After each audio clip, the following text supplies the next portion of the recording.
यदि आप किसी पार्टी, संगठन या नेता के गुलाम नहीं हैं और आप स्वतंत्र होकर सोचते हैं, स्वतंत्र होकर लिखते हैं, स्वतंत्र होकर बोलते हैं, तो इस वीडियो को अंत तक देखिए और जो आपको ठीक लगे उसको कमेंट में जरूर लिखिए। भारत संविधान से चलता है, न बाइबल से चलता है, न कुरान से चलता है। संविधान का मतलब होता है समान विधान, सबके लिए एक समान विधान। और भारत में 5000 सांसद, विधायक, मंत्री हैं जो संविधान की शपथ लेते हैं। इस 5000 सांसदों, विधायकों में से, मंत्रियों में से किसी एक सांसद, विधायक, मंत्री ने आज तक ये कहा कि हाँ, देश आज़ाद हो चुका है, भारत का विभाजन मजहब के आधार पर हो चुका है, संविधान का मतलब समान विधान है, फिर मजहब के आधार पर नियम कानून खत्म होना चाहिए, मजहब के आधार पर आयोग मंत्रालय खत्म होना चाहिए, मजहब के आधार पर बोर्ड ट्रिब्यूनल खत्म होना चाहिए, मजहब के आधार पर लोन वजीफा बंद होना चाहिए और सबके लिए एक देश एक विधान होना चाहिए। भारत का संविधान जब बना था तो इसमें भगवान श्री राम, भगवान श्री कृष्ण, हनुमान जी के, भगवान नटराज के, गौतम बुद्ध के, भगवान महावीर के, छत्रपति शिवाजी महाराज के, गुरु गोविंद सिंह के चित्र थे। भारत में 5000 सांसद, विधायक हैं। उसमें से कोई एक सांसद, विधायक बताइए जिसने संसद या विधानसभा में खड़े होकर कहा हो कि जो संविधान के चित्र थे वापस आने चाहिए। भारत के संविधान बनाते समय 7 बार सेकुलर शब्द के ऊपर चर्चा हुई थी, फिर भी सेकुलर शब्द को रिजेक्ट कर दिया गया था। उसके बावजूद इमरजेंसी के दौरान भारत के संविधान में सेकुलर शब्द जोड़ दिया गया। कोई एक सांसद, विधायक बताइए जिसने संसद या विधानसभा में खड़े होकर कहा हो कि भाई ये सेकुलर शब्द हटना चाहिए, जब हमारे संविधान निर्माताओं ने इसको नहीं जोड़ा तो हमें क्या जरूरत है इसकी, इसको जोड़ने से क्या फायदा, क्या हो रहा है। भारत के संविधान में जो व्यवस्था दी गई है कि भारत में समान शिक्षा होगी, समान नागरिक संहिता होगी, किसी एक सांसद, विधायक ने उसको लागू करने की मांग किया संसद, विधानसभा में। आज तक हमने भगवत गीता को राष्ट्रीय ग्रंथ घोषित नहीं किया, हमने रामायण को राष्ट्रीय ग्रंथ घोषित नहीं किया, जबकि भगवत गीता और रामायण धार्मिक ग्रंथ है। किसी एक सांसद, विधायक ने संसद, विधानसभा में खड़े होकर बोला कि भगवत गीता और रामायण को राष्ट्रीय ग्रंथ घोषित करना चाहिए और प्राइमरी के और जूनियर हाई स्कूल में इसको पढ़ाना चाहिए, जिससे हमारे बच्चों में संस्कार डेवलप हो। भारत में air pollution, water pollution, noise pollution, land pollution, plastic pollution, thermal pollution, radio active pollution, visual pollution, litre pollution, light pollution से 10 लाख लोगों की अकाल मौत हो रही है। पोल्यूशन से 10 तरीके के पोल्यूशन है, उससे साल में 10 लाख लोगों की अकाल मौत हो रही है। और एकाएक भी नहीं हो रही है, ऑल ऑफ सडन भी नहीं हो रही है। पहले 2-3 साल लंबी बीमारी चलती है, कैंसर की बीमारी, डायबिटीज़ की बीमारी, कोलेस्ट्रॉल की बीमारी, हर्निया की बीमारी, स्टोन की बीमारी, ठीक है, लीवर की बीमारी, किडनी की बीमारी, और घर का जो कुछ सेविंग होती है, जमीन जायदाद सब कुछ बेचना कई बार पड़ जाता है। उसके बावजूद 10 लाख लोग बचते नहीं है, ख़त्म हो जाते हैं। ये 10 लाख लोगों की अकाल मौत के ऊपर कभी संसद, विधानसभा में किसी एक सांसद, विधायक ने इसके ऊपर चर्चा किया? इसके मूल कारण, अस्थायी समाधान को सोचने की कोशिश किया क्या? भारत में माइनॉरिटी कमीशन चल रहा है, माइनॉरिटी फिल्म मिनिस्ट्री चल रही है, माइनॉरिटी के नाम पे लोन, माइनॉरिटी के नाम पे वजीफा, माइनॉरिटी के नाम पे स्कूल, माइनॉरिटी के नाम पे कॉलेज, माइनॉरिटी के नाम पे यूनिवर्सिटी। लेकिन माइनॉरिटी कौन होगा आज तक इसको डिफाइन नहीं किया गया, परिभाषित नहीं किया। क्या आपके सांसद, विधायक ने कभी संसद, विधानसभा में खड़े होकर माइनॉरिटी को डिफाइन करने की बात किया? और चलो आपके सांसद, विधायक ने नहीं किया, भारत में तो 5000 सांसद, विधायक हैं। कोई एक सांसद, विधायक बताइए जिसने संसद, विधानसभा में कहा हो कि भैया माइनॉरिटी को डिफिनेशन करना चाहिए। वैसे माइनॉरिटी मेजॉरिटी क्यों? जब भारत में सब लोग एक समान है तो फिर माइनॉरिटी मेजॉरिटी का डिवीजन क्यों? सुप्रीम कोर्ट कह चुका है कि ये माइनॉरिटी मेजॉरिटी का डिवीजन हमारे लिए अच्छा नहीं है। भारत का जो डिवीजन हुआ है, जो भारत को 1947 में विभाजन हुआ है, वो मजहब के आधार पर हुआ है। फिर मजहब के आधार पर माइनॉरिटी मेजॉरिटी क्यों चलना चाहिए? और वैसे भी अगर माइनॉरिटी को डिफाइन भी करें तो माइनॉरिटी की यूनिट जो है वो 100 हो सकती है। भाई कुछ 100 लोग हैं तो माइनॉरिटी कहलाएंगे, या माइनॉरिटी की यूनिट 1000 हो सकती है, कुछ 1000 हैं तो माइनॉरिटी कहलाएंगे, या माइनॉरिटी की यूनिट मैक्सिमम लाख हो सकती है कि कुछ लाख लोग माइनॉरिटी कहलाएंगे। करोड़ तो माइनॉरिटी की यूनिट नहीं हो सकती ना। दुनिया के 200 देशों में 150 देशों की जनसंख्या 1 करोड़ से कम है, तो फिर भारत में जो लोग 1 करोड़ से ज़्यादा है माइनॉरिटी कैसे हो सकते हैं?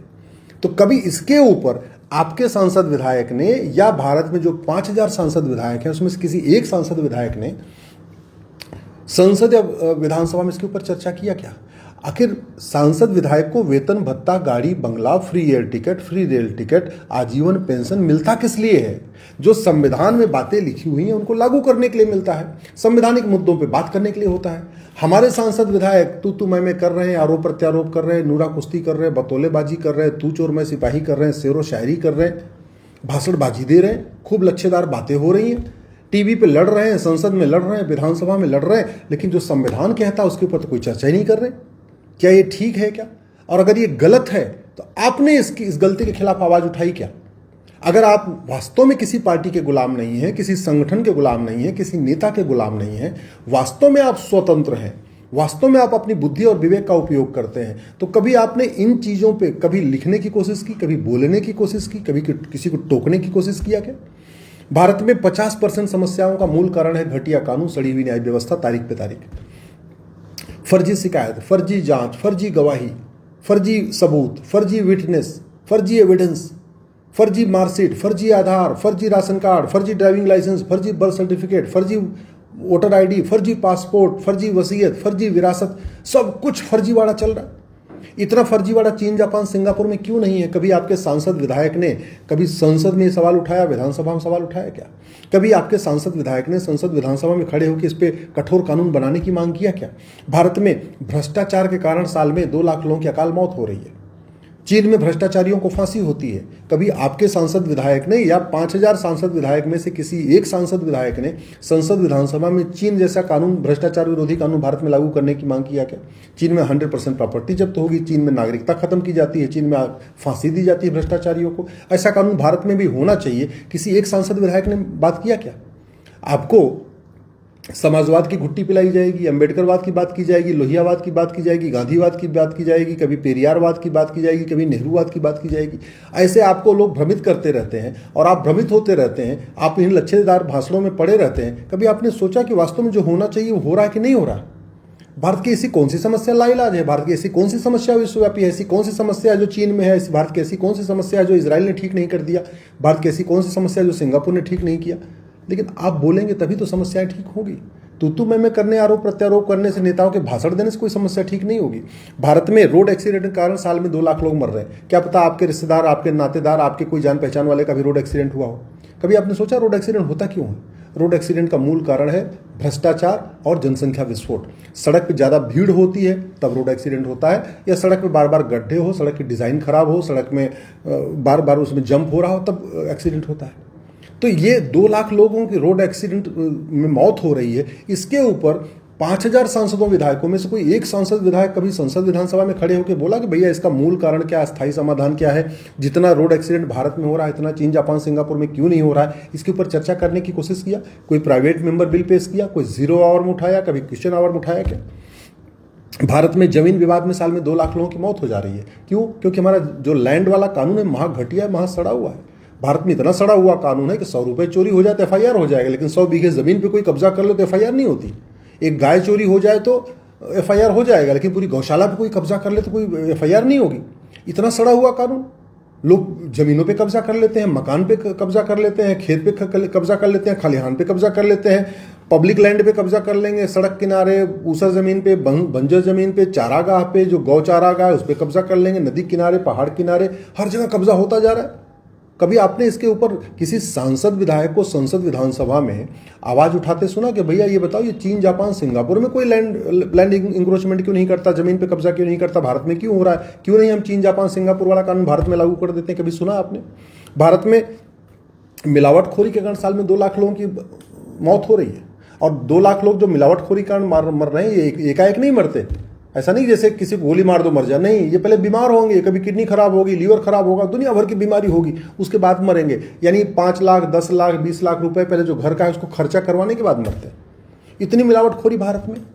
दूध, दही, सब्जी, फल, जूस, पनीर, दवा, इंजेक्शन, टैबलेट, सिरप, सब कुछ नकली, सब कुछ मिलावटी। क्यों नहीं हम चीन, जापान, सिंगापुर जैसा कानून बनाते हैं? कभी क्यों नहीं हमारे सांसद विधायक इसके ऊपर संसद विधानसभा में बोलते हैं? इसलिए कहता हूं अब समय आ चुका है, जागो हिंदू जागो कहने से बात नहीं बनेगी। अब बोलना पड़ेगा जागो सांसद जागो, जागो विधायक जागो, जागो मंत्री जागो, जागो सरकार जागो। भारत में 1000 बेटियां पर डे लफ्ज़ का शिकार हो रही हैं। 5000 सांसद विधायक हैं, उसमें से कोई एक सांसद विधायक बताइए जिसने लफ्ज़ जिहाद करने वालों की प्रॉपर्टी जब्त करने, नागरिकता खत्म करने और साल भर के अंदर आजीवन कारावास की सजा देने के लिए कानून बनाने की मांग किया हो। प्रतिदिन 1500 परिवारों का धर्मांतरण हो रहा है। एक परिवार में 7 आदमी मानिए तो प्रतिदिन 10,000 हिंदुओं का धर्मांतरण हो रहा है, यानी साल में 40 लाख हिंदुओं का धर्मांतरण हो रहा है। आतंकवाद से बड़ा खतरा धर्मांतरण है, क्योंकि आतंकवाद से केवल हिंदू कम होता है, धर्मांतरण से हिंदू कम भी होता है, हिंदुओं के दुश्मनों की संख्या भी बढ़ती है। कोई एक सांसद विधायक बताइए जिसने संसद विधानसभा में कहा हो कि धर्मांतरण को देशद्रोह घोषित करना चाहिए, धर्मांतरण को राष्ट्र की सुरक्षा के लिए खतरा घोषित करना चाहिए, धर्मांतरण को ऑर्गेनाइज क्राइम डिक्लेयर करना चाहिए और धर्मांतरण कराने वाले और उनके मददगारों पर एनएसए लगाना चाहिए, यूएपीए लगाना चाहिए, ऑर्गेनाइज क्राइम की धारा लगाना चाहिए, वेजिंग वॉर की धारा लगाना चाहिए, देशद्रोह लगाना चाहिए। जो लोग धर्मांतरण कराते हैं और उनकी मदद करते हैं, जो उनको फंडिंग कर रहे हैं, ऐसे लोगों की 100% प्रॉपर्टी जब्त होना चाहिए, इनकी सिटीजनशिप खत्म होनी चाहिए और इनको कम से कम 20 साल सजा होनी चाहिए। किसी एक सांसद विधायक ने बताई जिसने संसद विधानसभा में आवाज उठाई हो। भारत में जमीनों पे जबरदस्त कब्जा हो रखा है, 100 लाख एकड़ जमीन पे कब्जा हो रखा है, 40 लाख एकड़ जमीन पे वक्फ बोर्ड कब्जा करके बैठा हुआ है, 40 लाख एकड़ जमीन पे चर्च मिशनियां कब्जा करके बैठी हुई हैं, 20 लाख एकड़ जमीन पे मजार दरगाह पक्का कब्रिस्तान बना के कब्जा किया हुआ है। कोई एक सांसद विधायक बताइए जिसने संसद विधानसभा में कहा होगा कि मजार दरगाह पक्का कब्रिस्तान बनाना हराम है, Arab, Dubai, Kuwait, Bahrain, Abu Dhabi में एक भी मजार नहीं, एक भी दरगाह नहीं, एक भी पक्का कब्रिस्तान नहीं, तो फिर भारत में क्यों बनता जा रहा है? क्यों किसी एक व्यक्ति ने बोला कि अवैध निर्माण करने पे और जमीन पे कब्जा करने वालों को कम से कम 10 से 20 साल सजा देने के लिए कानून बनना चाहिए? किसी एक सांसद विधायक का नाम बताइए इसने बोला हो। तो तू मैं करने से, आरोप प्रत्यारोप करने से, नूरा कुश्ती करने से, बतौलेबाजी करने से कोई समस्या ठीक नहीं होगी। ये सवाल समाजवाद, लोहियावाद, गांधीवाद, नेहरूवाद, अंबेडकरवाद, पेरियारवाद पे चर्चा करने से कोई एक समस्या ठीक नहीं होगी। समस्या ठीक होगी नियम कानून बदलने से, समस्या ठीक होगी सिस्टम बदलने से। अब आप सोचिए कि आपके सांसद विधायक नियम कानून बदलने की, सिस्टम बदलने की बात करते हैं कि नहीं करते? और अगर आपके सांसद विधायक नहीं कर रहे हैं तो जो भारत में 5000 सांसद विधायक हैं उसमें से कितने करते हैं, इसकी आप खुद सोच लीजिए। भारत में साल में 2 लाख बच्चों का अपहरण हो रहा है। किसी एक सांसद विधायक ने बताइए इसके खिलाफ, जो अपहरण करता है, जो किडनैपिंग कर रहे हैं, ऐसे लोगों को फांसी देने के लिए कानून बनाने की मांग किया हो। भारत में सबसे ज़्यादा बच्चे पैदा हो रहे हैं दुनिया में, 90,000 बच्चे रोज पैदा हो रहे हैं। साल में 3.5 करोड़ बच्चे पैदा हो जा रहे हैं। 2 करोड़ घर बनता है, 10 करोड़ बेघर पैदा हो जाते हैं। 2 करोड़ लोगों को रोजगार मिल जाए, 10 करोड़ बेरोजगार पैदा हो जाते हैं। आधी समस्या का मूल कारण जनसंख्या विस्फोट है।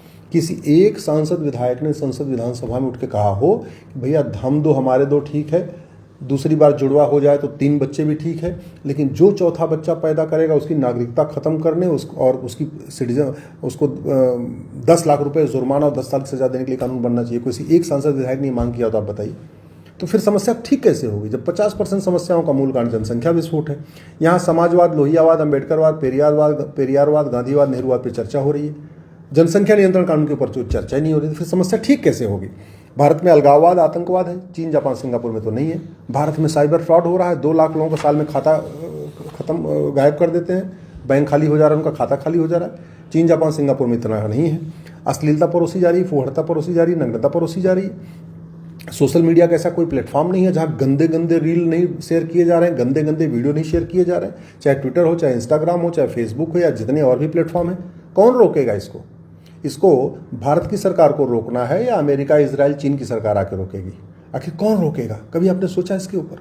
5000 सांसदों विधायकों में किसी एक ने अश्लीलता, फुहड़ता, नग्नता को कंट्रोल करने के लिए, कानून बनाने के लिए संसद में या विधानसभा में कभी प्रश्न पूछा, सवाल उठाया, 0 आवर में सवाल उठाया या प्राइवेट मेंबर बिल पेश किया? क्या सांसदों विधायकों के पास अधिकार होता है, जब चाहें जिस विषय पे प्राइवेट मेंबर बिल पेश करते हैं, कानून बदलवाने के लिए मांग कर सकते हैं। भारत में आज भी मुगलों का मदरसा चल रहा है, मुगल चले गए फिर भी मदरसा चल रहा है, अंग्रेज चले गए फिर भी उनका कॉन्वेंट चल रहा है, उनका मॉन्टेसरी चल रहा है। देश आज़ाद हो गया लेकिन हमारा गुरुकुल शिक्षा व्यवस्था वापस आई नहीं, हमारी वैदिक शिक्षा व्यवस्था वापस आई नहीं। किसी एक सांसद विधायक का नाम बताइए जिसने कहा हो मुगलों का मदरसा बंद होना चाहिए, मैकाले का कॉन्वेंट मॉन्टेसरी बंद होना चाहिए और हमारी वैदिक शिक्षा व्यवस्था पूरे देश में लागू होनी चाहिए। 1 nation 1 education board, 1 nation 1 syllabus, 1 nation 1 curriculum. सब कृष्ण और सुदामा एक साथ पढ़ेंगे, मंत्री संतरी के बच्चे एक साथ पढ़ेंगे, गरीब अमीर के बच्चे एक साथ पढ़ेंगे, सबकी किताब एक होगी। NCERT किताब हर जगह लागू हो जाएगी। लूटा जा रहा है, किताब के नाम पर लूटा जा रहा है, फीस के नाम पर लूटा जा रहा है। कोई एक सांसद विधायक बताइए जिसने बोला हो कि हाँ भाई पूरे देश में यूनिफॉर्म एजुकेशन सिस्टम होगा और फीस का जो है मैक्सिमम लिमिट तय कर दी जाएगी। अरे 4000 रुपये महीने फीस, 5000 रुपये महीने फीस, बच्चों की फीस, ये कोई मजाक है क्या? और कुछ ही स्कूल में तो 10-10 हज़ार रुपये महीने फीस हो रही, 20-20 हज़ार रुपये फीस हो रही। क्यों भैया, क्यों? तो इस पे अगर आपके सांसद विधायक नहीं बोल रहे हैं और आप शांत होकर बैठे हुए हैं, इसका मतलब कहीं ना कहीं आपका मानसिक खतना हो गया। कहीं ना कहीं आप जो है पूरी तरीके से पार्टी के गुलाम हो गए या किसी संगठन के गुलाम हो गए या किसी नेता के गुलाम हो गए। और आप जानते हुए भी कि क्या सही है क्या गलत, आप सही कहने की हिम्मत नहीं कर पा रहे हैं, इसका मतलब आप मानसिक रूप से गुलाम है। आखिर वैसी दरिंदों के नाम पे हजारों सड़क मोहल्ले गलियां चल रही हैं, एक एक नाम कब तक बदलेंगे? एक भारतीय नामकरण संहिता बना के पूरे देश से गुलामी का नाम एक साथ क्यों नहीं बदल देते? काशी, मथुरा, भद्रकाली, भोजशाला, अटाला, एक एक हम गुलामी का निशान कब तक इसको फ्री कराएंगे कोर्ट के माध्यम से? एक भारतीय धरोहर संहिता बना के एक साथ काशी, मथुरा, भद्रकाली, भोजशाला, अटाला जहां भी विवाद चल रहा है उसका सर्वे करा के और सर्वे में जो जिसका है उसको दे के मामला खत्म क्यों नहीं कर देते? भारत में हम क्यों अभी भी गुलामी की चिकित्सा व्यवस्था को जारी रखें? हमारी जो खुद की चिकित्सा व्यवस्था थी इतनी शानदार है, जो प्रिवेंशन करती है, बीमारी को आने से पहले रोक देती है, उस व्यवस्था को प्रमोट करने के लिए हम काम क्यों नहीं कर रहे हैं? एक भारतीय चिकित्सा संहिता लागू क्यों नहीं हो रही है? एक भारतीय पुलिस संहिता क्यों नहीं लागू हो रही है? वही पुलिस एक्ट चल रहा है जिस कानून का उपयोग करके जलियांवाला बाग कांड हुआ, जिस कानून का उपयोग करके भगत सिंह, सुखदेव, राजगुरु को फांसी दी गई, जिस कानून का उपयोग करके चंद्रशेखर आजाद जी का इनकाउंटर किया गया, वही 1861 का पुलिस एक्ट आज तक चल रहा है। कोई एक सांसद विधायक बताइए जिसने बोला हो पुलिस रिफॉर्म होना चाहिए, पुलिस चार्टर लागू होना चाहिए, पुलिस की रिस्पॉन्सिबिलिटी, अकाउंटेबिलिटी तय होनी चाहिए और पुलिस जो सत्ता के गुलाम बनी इससे इसको मुक्त करना चाहिए। किसी एक सांसद विधायक ने आवाज़ उठाई हो तो बताइए। हाँ, पुलिस के ऊपर आरोप प्रत्यारोप करेंगे कि पुलिस ये कर रही है, वो कर रही है, सब जितने विपक्षी हैं सब सत्ता के ऊपर आरोप लगाएंगे, लेकिन सत्ता मिलने के बाद कभी पुलिस रिफॉर्म की बात नहीं करेंगे, पुलिस चार्टर लागू करने की बात नहीं करेंगे। दुनिया के कई देशों में पुलिस इंडिपेंडेंट है, पुलिस अकाउंटेबल है, पुलिस रिस्पॉन्सिबल है, पुलिस अपना काम करती है, नेताओं के ज़्यादा दबाव में नहीं आती। यहाँ क्यों नहीं हो रहा ये काम? भारत में गुलामी की न्यायिक व्यवस्था चल रही है आज भी। कोई एक सांसद विधायक बताइए जिसने बोला हो कि भारत में जस्टिस विद इन ईयर होना चाहिए, एक इंडियन जुडिशियल सर्विस एग्जाम होना चाहिए, जजों का अपॉइंटमेंट उसी आईजीएस के जरिए होना चाहिए, एक जुडिशियल चार्टर लागू हो और पुलिस की जांच करने की टाइम लाइन सेट हो और मुकदमे के सुनवाई की टाइम लाइन सेट हो, फैसला देने की टाइम लाइन सेट हो और 1 साल के अंदर फैसला दिया जाए। किसी एक सांसद विधायक ने बताइए अगर ये मामला संसद विधानसभा में उठाया हो। गुलामी की प्रशासनिक व्यवस्था चल रही है, कोई भी सांसद विधायक इस पर बोलने के लिए तैयार नहीं। गुलामी की चुनाव व्यवस्था चल रही है, वही घटिया वाला police representation of people act चल रहा है, कोई एक व्यक्ति इस पर बोलने के लिए तैयार नहीं। गुलामी की टैक्स व्यवस्था चल रही है, कोई बोलने के लिए तैयार नहीं। गुलामी की व्यापार व्यवस्था चल रही है, व्यापार के नाम पे हुक्का बार, बियर बार, डांस बार, सट्टा बार, कैसीनो, पता नहीं क्या क्या खोला जा रहा है। इससे हमारे युवा पीढ़ी बर्बाद होगी, आबाद होगी, वो उसको अंदर संस्कार आएगा या डूबेगा, क्या होगा? कौन खुलवा रहा है? इस पर कभी चर्चा हुई क्या? किसी एक सांसद विधायक ने इसके ऊपर संसद विधानसभा में आवाज़ उठाया क्या? आज तक हमने भारतीय संपत्ति संहिता बनाया नहीं, प्रॉपर्टी को आधार से लिंक करने के लिए व्यवस्था किया नहीं, आज तक भारतीय बैंकिंग संहिता बनाई नहीं, वही अंग्रेजों के ज़माने वाला बैंकिंग वाला कानून चल रहा है, आज तक उसको बदला नहीं गया। जो 225 अंग्रेजी कानून आज भी चल रहे हैं, किसी एक सांसद विधायक ने इसको आवाज़ उठाया भाई अंग्रेजों द्वारा बनाए गए सभी कानून खत्म होने चाहिए। 1950 के बाद 50 देश विरोधी कानून बनाए गए, कोई एक सांसद विधायक बताइए जिसने संसद में खड़े होकर विधानसभा में कहा हो कि हाँ भाई जो देश विरोधी कानून बने इनको खत्म करना चाहिए। FCRA कानून, विदेशी फंडिंग आ रही है, 50,000 करोड़ की विदेशी फंडिंग आ रही है, कोई एक सांसद विधायक बताइए जिसने बोला हो कि ये विदेशी फंडिंग बंद होनी चाहिए। कोई एक सांसद विधायक बताइए जिसने संसद विधानसभा में कहा हो कि ये प्लेस ऑफ वर्शिप एक्ट खत्म होना चाहिए, ये बाबर, हुमायूं, तुगलक, गजनी, गोरी का जो इलीगल काम को लीगलाइज करने के लिए कानून बना ये खत्म होना चाहिए। भारत में 5,000 सांसद विधायक हैं, किसी एक सांसद विधायक को बताइए जिसने कहा हो कि भारत में एक राष्ट्रीय एकता अखंडता आयोग बनना चाहिए, एक राष्ट्रीय कृषि आयोग बनना चाहिए, एक राष्ट्रीय श्रमिक आयोग बनना चाहिए, एक राष्ट्रीय पर्यावरण आयोग बनना चाहिए। कोई 5,000 सांसद विधायक में से कोई एक सांसद विधायक बताइए जिसने मठ मंदिरों को फ्री कराने के लिए संसद विधानसभा में बिल पेश किया हो। मठ मंदिरों को कंट्रोल करने के लिए 35 कानून चल रहे हैं, मज़ार दरगाह को कंट्रोल करने के लिए एक भी कानून नहीं, एक भी मज़ार दरगाह सरकार के कंट्रोल में नहीं है। मज़ार और दरगाह और चर्च से सरकार 1 रुपये नहीं लेती है, मठ मंदिरों के 1 लाख करोड़ की प्रॉपर्टी सरकार कब्जा करके बैठी है। कोई एक सांसद विधायक बताइए जिसने इसको वापस करने के लिए किया हो। तो मेरा आप लोगों से आग्रह ये है, आपको जो बात ठीक लगती हो उसको कमेंट सेक्शन में लिखिए। आपको मेरी बात अगर ठीक लग रही है इस वीडियो को अपने सारे ग्रुप में शेयर कर दीजिए, ट्विटर पे, फेसबुक पे, इंस्टाग्राम पे, जहां आपको शेयर करना है शेयर करिए, कोई कॉपीराइट नहीं है, जहां मन करे आप शेयर करिए और अपनी राय ज़रूर लिखिए। जब तक आप आम जनता मानसिक रूप से स्वतंत्र नहीं होगी, जब तक भारत की आम जनता नेताओं के गुलाम रहेगी, संगठनों के गुलाम रहेगी, पार्टियों के गुलाम रहेगी, तब तक आपको समाजवाद, लोहियावाद, गांधीवाद, अंबेडकरवाद की चूरन चटाई जाएगी। आपको कभी अंबेडकरवाद के नाम पे, कभी पेरियारवाद के नाम पे, कभी अगड़े पिछड़े के नाम पे, कभी दलित बनाम संवर्ण करके, कभी मराठी बनाम हिंदी करके, कभी गुजराती बनाम बंगाली करके, इसी तरीके से आपको भ्रमित किया जाएगा। काम की बात नहीं होगी। इसलिए अब समय आ चुका है, अपने सांसद विधायक को पकड़िए और लिखना शुरू करिए। जागो सांसद जागो, जागो विधायक जागो, जागो मंत्री जागो, जागो सरकार जागो।